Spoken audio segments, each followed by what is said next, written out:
विद्यार्थी मित्रों, कक्षा 12 विषय हिंदी सेट द जो था यानी डी सेट जो था उसके ऑब्जेक्टिव का जो सॉल्यूशन है वो लेकर मैं आपके बीच उपस्थित हुआ हूँ। अच्छे प्रश्न हैं, इनको तैयार कर लें। सभी चारों सेट अगर आप तैयार करते हैं तो वार्षिक परीक्षा में निश्चित रूप से इस अभ्यास प्रश्न पत्र से आपको मदद मिलेगी। मैं हूं बलवंत भंडारी और आप हैं मेरे चैनल गुरु एंड देव पर।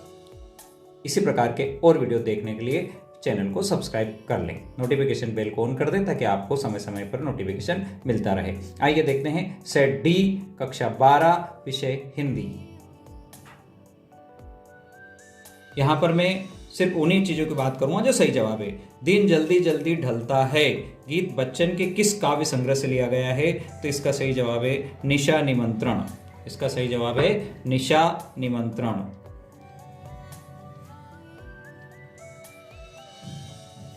किस रस को रसराज कहा गया है? तो श्रृंगार रस जो है उसे रसराज कहा गया है। जिठोत का अर्थ क्या है? तो इसका सही जवाब है जेठ का पुत्र। अंगार उगलने का अर्थ क्या है? अंगार उगलना का अर्थ क्या है? तो इसका सही जवाब है कठोर वचन कहना। मराठी भाषा में लिखी गई कहानी जूझ का हिंदी अनुवाद। जूझ का हिंदी अनुवाद। तो इसका सही जवाब है केशव प्रथम वीर। भारत का पहला छापाखाना कब खुला था? तो इसका सही जवाब है 1556।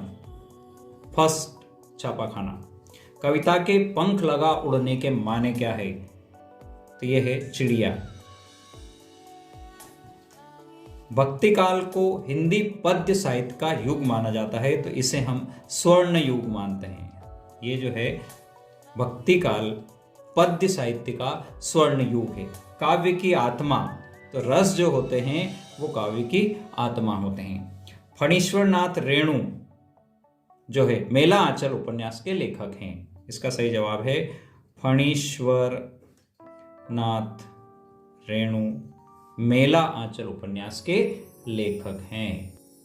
किस वाक्य में किसी बात को साधारण रूप से कहा जाता है? तो यह है विधिवाचक। विधिवाचक वाक्य में किसी बात को साधारण रूप से कहा जाता है। यशोधर बाबू मूल रूप से कहां के रहने वाले थे? तो इसका सही जवाब है गोरखपुर, यूपी गोरखपुर का। संपादक के नाम पत्र स्तंभ किसको प्रतिबिंबित करता है? तो ये जो संपादक के नाम जो पत्र होता है ये जनमत को प्रतिबिंबित करता है। इसके बाद आपका मेज द कॉलम है, सही जोड़ियां बनाइए। बादल राग, वर्ण के बोलने में लगा समय, पहलवान की ढोलक, प्रश्नबोधक निपात शब्द, अतीत में दबे पांव और प्ले विद द वर्ड। तो बादल राग जो है ये है आपका निराला। बादल राग जो है वो निराला। वर्ण के बोलने में लगा समय, मात्रा से ही निर्धारित होता है कि वर्ण में बोलने में कितना समय लगेगा। पहलवान की ढोलक, ये लेखक थे इसके फणीश्वर नाथ रेणु। प्रश्नबोधक निपात शब्द जो हैं ये हैं क्या, कब, इस तरह के जो शब्द यूज किए जाते हैं वो होते हैं प्रश्नबोधक शब्द।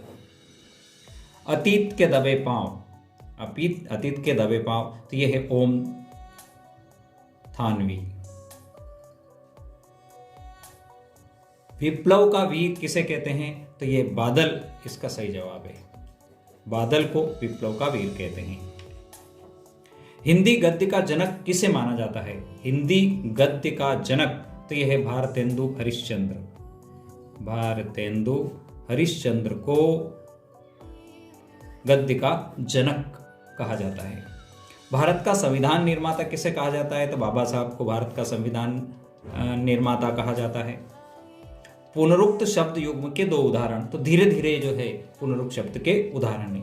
मोहनजोदड़ो नगर कितने हजार वर्ष पुराना है? तो इसके बारे में लगभग 5000 वर्ष पुराना है।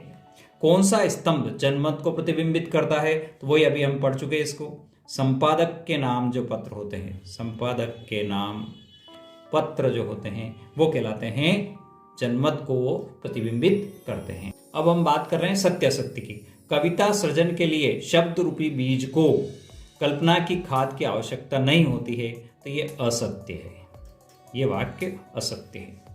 अखियां हरिदर्शन की प्यासी में वियोग श्रृंगार है, बिल्कुल सही है, ये सत्य है। क्रुदन का अर्थ प्रसन्न होना, क्रुदन का अर्थ प्रसन्न होना, ये असत्य है, ये वाक्य असत्य है। गुरुत्वाकर्षण तकनीकी शब्द है, बिल्कुल सही है, टेक्निकल वर्ड है गुरुत्वाकर्षण। कविताओं के साथ खेलते हुए लेखक आनंद को दो बड़ी शक्तियां प्राप्त हुई, बिल्कुल सही है, सत्य। उल्टा पिरामिड शैली की दो भागों में बांटा गया है, ये असत्य है, ये वाक्य असत्य है। वीडियो आपने अंत तक देखा उसके लिए बहुत बहुत धन्यवाद। ओके, जय जिनेंद्र।